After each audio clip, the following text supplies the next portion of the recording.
Aubrey, hi. Hi. How's this week been? It's been okay. Yeah? Yeah. Um, I think it's been better, I think, mood wise than other weeks. But thinking about terminating is I don't know, not the most fun of all the things. So that's been on your mind. Yeah. Okay. What have you been thinking about when you're thinking about termination? It's a scary word when you say it. Yeah, terminator. Yeah. We have some images that come up when we think about that word. Yeah, I think it makes me feel kind of oh shit, in that I'm feeling better and I'm doing better, but I don't know if I'm ready to just do it on my own or not have someone to process it with. So it's kind of I mean, it's it's time or whatever. I see that, but it's just I don't know if I have a lot of confidence in it. Okay. So it sounds like some ambivalence a little bit about kind of spreading your wings from counseling. Yeah, I don't know about ambivalence, but just kind of okay, ambivalence. What does ambivalence mean? I feel like I use it a lot to mean not caring. Is that what you're saying? No, not caring. Okay. No. I mean just some pullback from taking that next step. Okay. So yeah, I think I do feel that way of I know that we've talked through a lot of things and that I have a lot of tools that I can use and do on my own, and I guess logically I get that, but I don't feel ready. I don't feel I can deal with my family, or there's so much family stuff there. It's just a lot. Sure. So still a lot of family stuff, but you feel like you can deal with it, or Yeah. you think you can deal with it. I think I can deal with it. Yeah. Going back to that distinction. Yeah, but it's kind of I have an ally. And not having an ally feels like it's gonna be harder. Okay, so it feels like it's gonna be harder. Mm-hmm. How else does it make you feel? A therapeutic question. I think it makes me feel anxious. That it was this the last piece to the puzzle, and if I take the piece away, am I gonna be depressed again? Is grief gonna take over again? Is this or that gonna happen? I think is a real concern.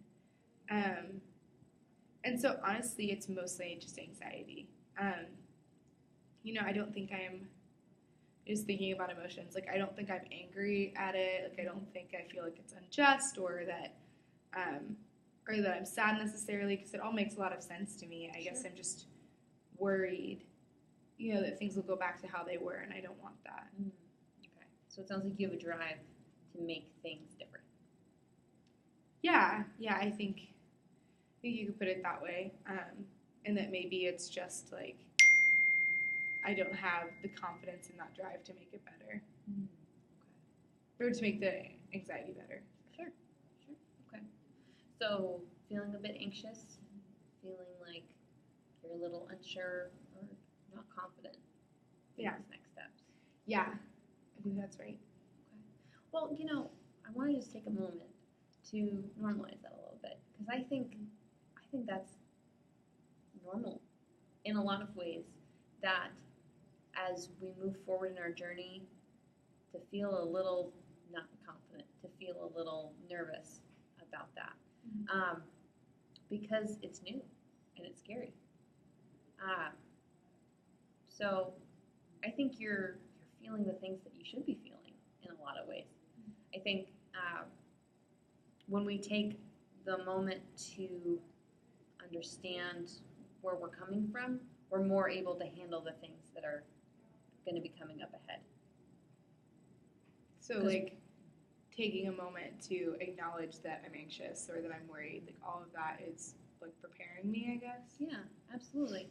Because, well, no, I don't think this is about you normally, Aubrey, but I think also as you are looking into your feelings and kind of understanding what's actually there, when that moment comes that you might be hit with something hard in the future, you might not be blindsided by it because you're prepared already.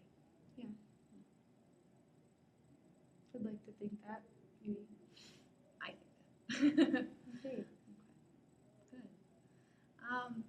Okay, so sitting in that ambivalence, sitting in that kind of uncomfortable feeling, what do we think? I mean, I guess I'm used to being uncomfortable, and maybe it isn't the worst thing. Maybe I don't have to run from it, or I think I can. I don't know. I don't want to say push through because that feels like I'm pushing it aside, but work in it. Work in it, not pushing it aside, being able to work within the feeling that you're having. Yeah, I think I could do that. I think you are doing that. I think it's actively happening right now. Wow. Yeah, good job. Well, okay, so let's bring it up to the cognitive part, the place we always love to be, right? Yeah. So let's bring that up and kind of just talk about your support system as we're moving on to a different phase, a different chapter, maybe, of your life right now without this therapy part once a week. What are some of the things that you know that you can hold on to when you're feeling down, when you're feeling a little unsure? You mean people or things or? Yeah, both. Both. I mean, I think as far as actions, I can hold on to journaling. I can, hold on to asserting what I need for my friends so they can still be a part of me feeling better. And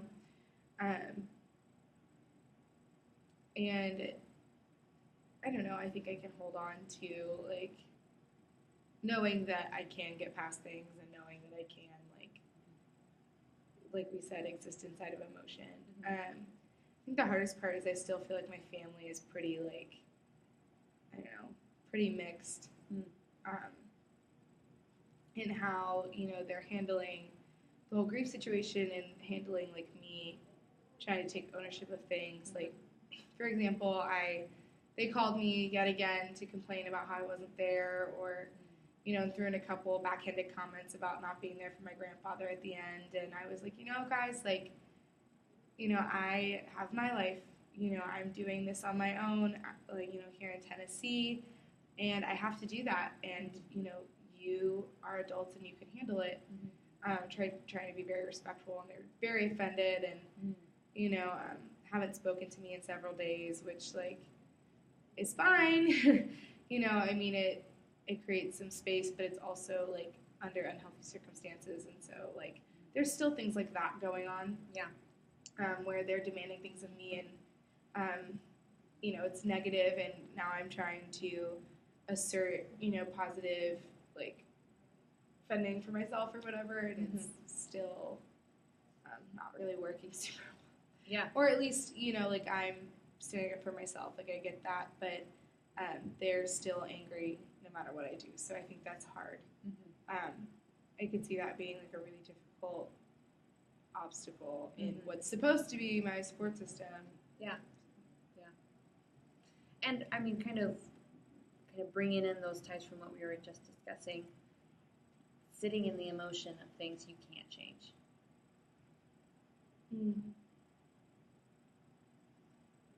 So sitting with the fact that my parents are upset and I can't do anything about that.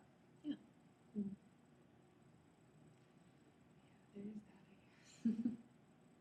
I mean, I think we joked about this a little bit before, but if therapy were fun, everyone would do it. Yeah. Right? If being healthy and setting those boundaries were fun, it would be everywhere, right? Yeah. I guess so. Yeah. So, what do you think are some of the differences between how you act now with your family and how you acted when we first started our sessions? I guess with my family before, I just let them walk all over me. And not that now I don't do things for them. I still do try to help. The other day, my mom needed, like before the fallout, she needed someone to like call the funeral home and like finish creating a payment plan for his plot and things like that because he didn't have any money set aside for that. Sure. And so my family's had to do it, which has been an interesting experience. But you know, my aunts and uncles are helping pay, and so it's less of a financial burden and just more of a like nobody wanted to call and do it. So like I did call and do that. So I'm still, you know, helping or like trying to be a part of things, but I think now I'm more realistic about like only doing what I can and only doing like what I'm comfortable with instead of just doing whatever. Right. Because, you know, regardless of the past, when I felt like, you know, I had to or people wouldn't survive or whatever, like now everybody's adults. My, you know, brother and sister are in middle and high school. Like, everybody's doing all right. Nobody's going to starve or, you know, accidentally fall down a hill or, you know, that kind of thing. And so I think just being able to say, like, nobody's going to die if I don't come to their rescue with my family has been good. I definitely see that as something different. You know, it's still hard for me to say, like, the things they say to me aren't true. You know, I think that's still difficult, but I'm at least able to stand up for myself a little bit. Yeah, absolutely. How does it feel to be in that position? Like, I think I feel lighter, you know, like I feel like I'm worrying constantly with myself, like, about different things, but at the same time, it's like I don't have as much burden, or like I don't have as much weighing me down because I don't feel like I have the responsibility of my entire family. Right. And that's good. Yeah. And some of that is gone. I think there's still mindsets that are hard, but at least some of the weight is gone. Okay. So you feel like there's less weight on you to be that provider to everyone. Yeah. Yeah. That's good. What else? You mean like growth with my family? Well, I guess it's kind of up to you on where you want to take this question.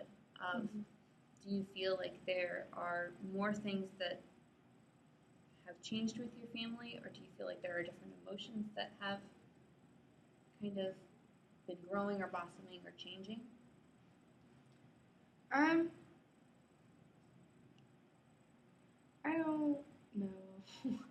And it's okay to say no. Yeah, I mean, I think I've had a little bit of a better relationship with my siblings. Like, I don't know if that's just because like I don't feel responsible for them, so we can just be like friends or what. I know we haven't talked about them very much, but just like I have a better friendship with my younger sister, who's the older of the two, right now than I have ever, because you know I'm not trying to be her mom anymore. I mean, just in the past couple weeks, you know, I think she's reached out to me and asked me how I was, and I was actually genuine with her, and so I think that's been good. I think my parents are really the same, but I guess it's a difference, like I said, is that I'm combating like with how they try to shame me, like I'm combating it, whereas before, like I wasn't. Yeah, absolutely. And that again makes sense to me that as we change the system, that your family, the patterns that they've been kind of walking through for years, as we work to change that, system kind of fights back a little bit. Yeah. Of, you know, what is this? What's happening? This uncertainty now of someone is doing something different. And so it might take time, but I think that system has the propensity for change. Yeah, I think it could. I think it's hard for me to distinguish sometimes between like change happening or whatever, or like if they're retaliating because I'm changing the system, or if they're just retaliating because they're angry. But you can feel the same. Yeah, it feels the same. But I mean, hopefully, I have hope that it will be different. Yeah, I have hope. So how does it make you feel to sit with their anger? I think it brings up a lot of, self-hate talk of like, what you're being so selfish. Like you're just doing this for yourself. Like, you're hurting them. They're not getting what they want. They're not getting what they need. And a lot of that is difficult to hear, and to feel from them. But there's like a little voice that's like, no. So that's good, I guess, to be like, oh, that's not true, even though it's like the predominant feeling. I guess that's what helps me sit with it more so, is that like, sit with it instead of be like debilitated by it, because I know it's not true, even though I'm like, yeah, absolutely. Okay. So there is a piece of you that's kind of giving yourself some grace, as we've talked about before. Yeah, I think like a small piece, growing a little bit, but. Well, I'm trying to think of it. Isn't there's like a proverb of something, this is going to be butchering it, but it's like you have two wolves. The one you feed's the one that wins the fight. Or that grows. Yeah. Right? So it's like what you put, I guess, kind of boiling things down, which is a huge generalization in our actual lives. Yeah. But really, if we boiled it really far down to just choices, there's a piece of us that has the choice. What are we practicing? What are we telling ourselves? Yeah. What are we feeding into our own self-image? If we're really minimizing it down, Yeah, as far as we can get it. Yeah. It's all about choices. Yeah. So, and of course, there are other things and there are other factors involved in that. But when we really bring it down just to, that really minuscule kind of thing, like what are our choices? And that does have a place in our own self-image. Yeah, and I guess it takes a while for those choices to really, like, bring about permanent change. We've only been meeting for 6 weeks. Like, I could even give myself grace in that of, like, everything's not going to be different immediately. Right. Absolutely. And it's also about finding those places that you can give yourself grace. Like, Aubrey, in the time that we've been meeting, you just said, I can give myself grace. What? Yeah. I want to reflect on how wonderful that is to hear you say. So, yeah. Big difference. I guess it is. It is a huge deal. Yeah, I think so. So, yeah. Well, I kind of want to do a little exercise, if it's okay.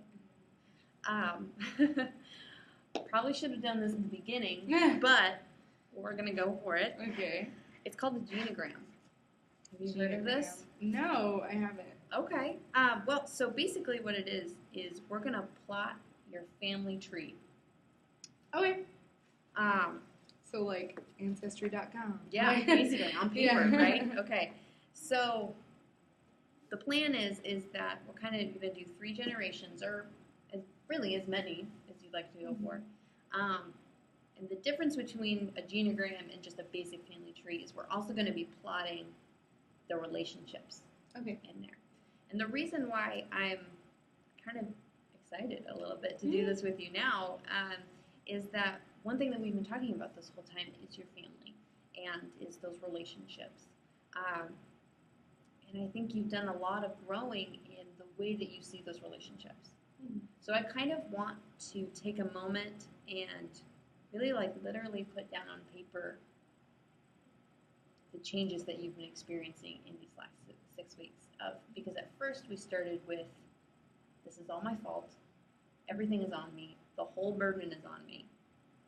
And I feel like we've been moving in a different direction where you kind of be able to piece out, that weight, that should probably go over here. Or that burden, I don't need to carry that. What do you think? Yeah, I think that's good. Okay. So I'd be writing down the relationships as they've changed, or we do like a comparison? Well, I kind of wanted to discuss that with you because I was thinking the same thing. Do you want to make one big one where this is where I am now, or do you want to go, this is where I was 6 weeks ago, this is where I am now? Let's do a comparative one.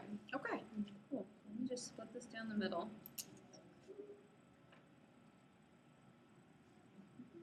All right, so let's talk 6 weeks ago.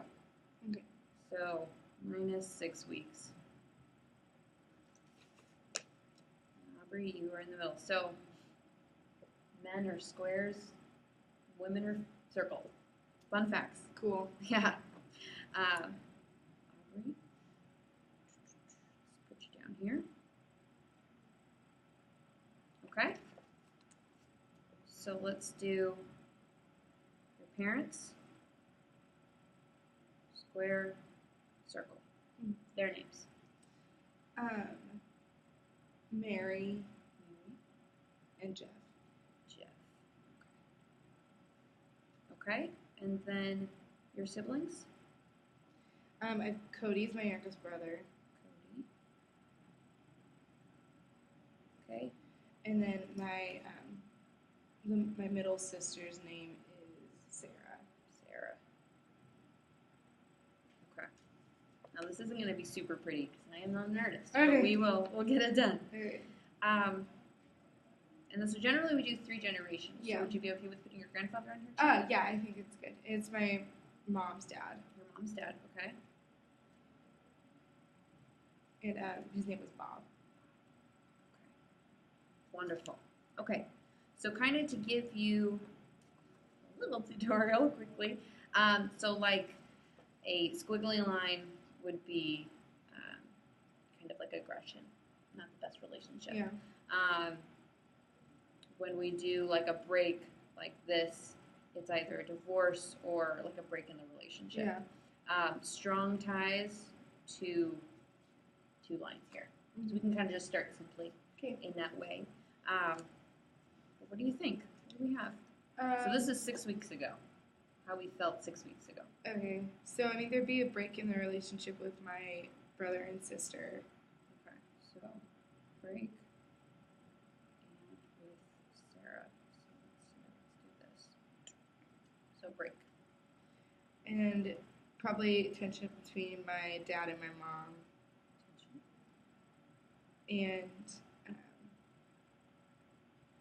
like and tension between me and them.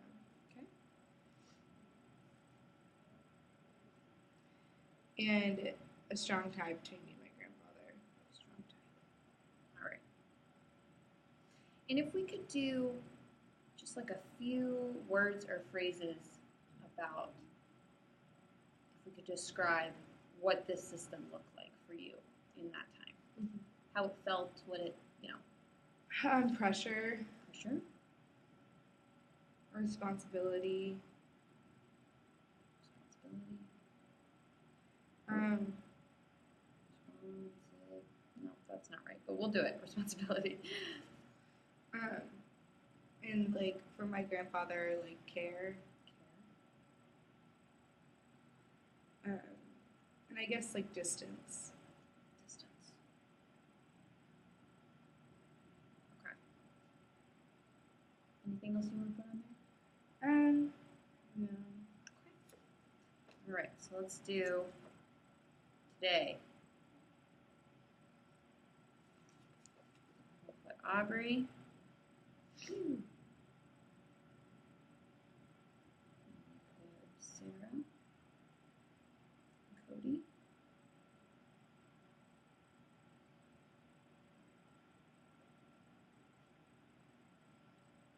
We have Jeff. Mary. And Mary's dad, Bob. Okay. What do you think these things look like now? So I think like the relationship between me and my sister is like, I don't know if it's bonded, but it's better. It's better? Yeah. Okay. So we're gonna still put something there. Yeah. Bonded. And I'm still distant with my brother. Mm-hmm. So I guess like a dotted line, Dotted line. because it's not cut off, but it's not great. Yeah. And then tension between my mom and dad. Still. And then, like, I mean, I guess right now I'm cut off from them. I don't know how long that would last, but, like, I mean, they haven't talked to me for several days, and so. Okay, so currently cut off. And still closest to my grandfather. I mean, I know he's deceased, but, like, He's still here. He's yeah. still here with you. Yeah. So definitely that. Okay. What are some words you put to it? To the system, maybe like healing. I mean, it doesn't super look like that right now, but like. But there's change. Yeah, maybe change too.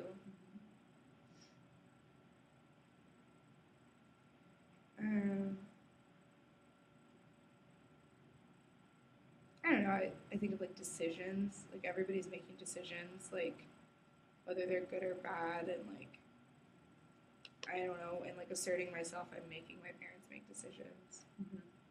Maybe like assertiveness too.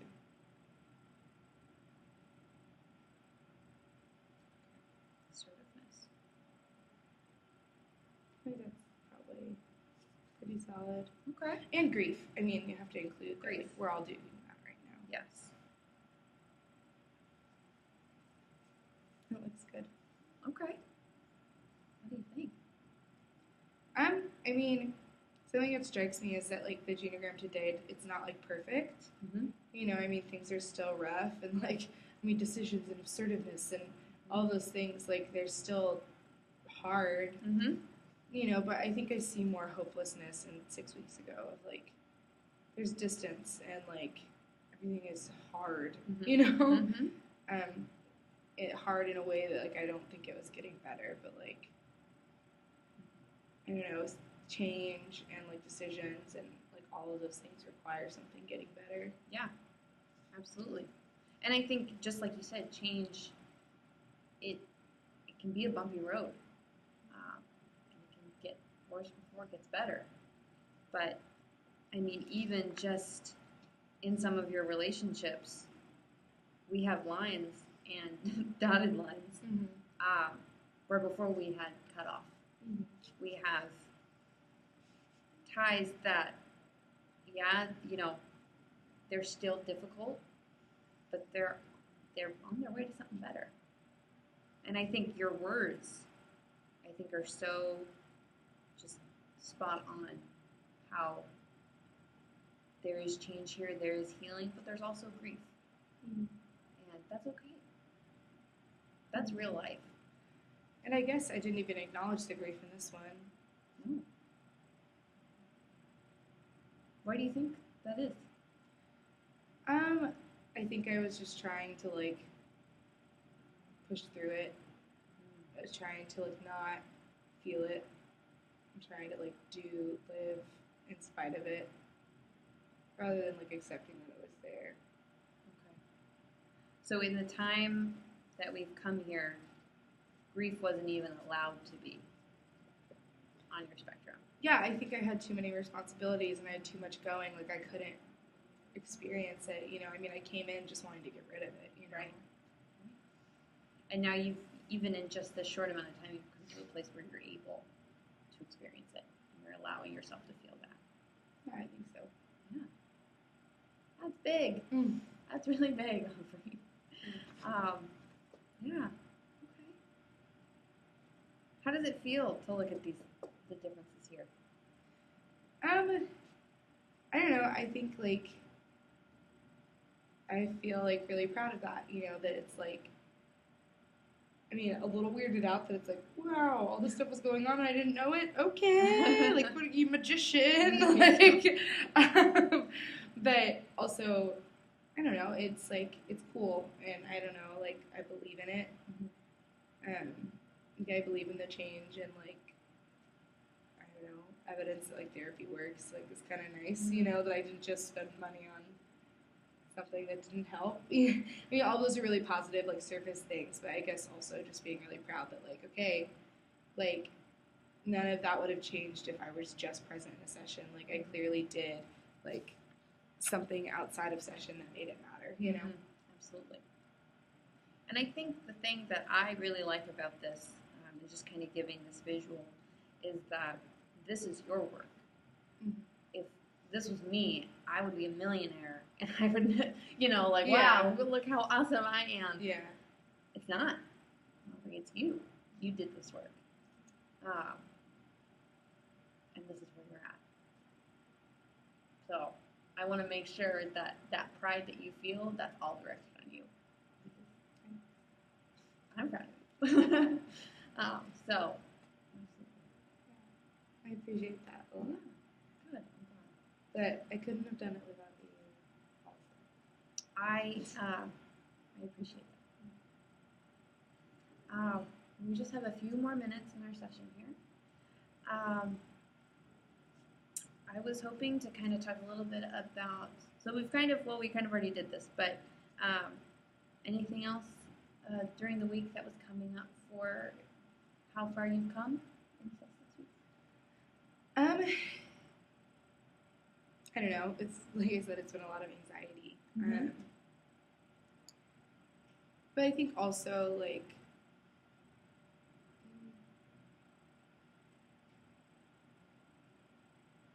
maybe like as I've taken steps back from like caring for my family, it's reminded me that like, oh, like people care for people, and like nobody cares for me, and like I can do that even when no one else wants to, which I think has been really good, just to be like, okay, my family is still going to be my family, and they're still going to be demanding and like want everything from me and not give a lot, and that's okay. But like I've been in therapy and I'm taking care of myself, and I can do more of that, like even when no one will. I think that's been good. Of just like I guess like a belief that I can care for myself and that I'm actually doing that now because I have time.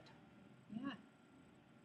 So you're better able to care for yourself, and it looks like from this that by caring for yourself, you're also able to care a little bit for your siblings as well. Those relationships have grown.